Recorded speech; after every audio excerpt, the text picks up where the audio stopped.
মাস বাদে লক্ষ্মীর ভান্ডার বন্ধ করে দেবো। আমি বললাম সাহস তো কম নয় ছোকরা,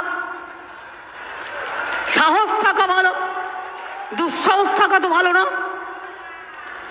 এটা ফোড়েবাজ, তোমাদের দিল্লির টাকা নয়, এটা বাংলার টাকা, মায়ের টাকা, বোনের টাকা, আত্মসম্মানের টাকা।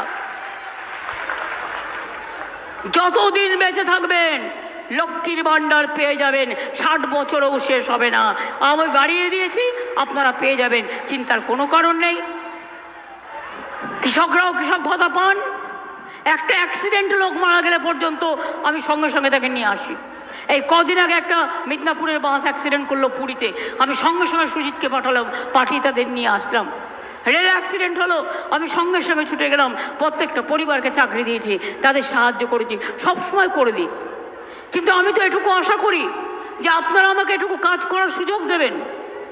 অনেক জ্বালাচ্ছে আমাদের, যেদিন থেকে ক্ষমতা এসছে, আগে সিপিএম জ্বালিয়েছে আর এখন ওদের দোসর বিজেপি জ্বালাচ্ছে, রাত দিন জ্বালাচ্ছে, সব টাকা বন্ধ করে দিচ্ছে। 100 দিনের কাজে গরিবদের টাকা দেয়নি।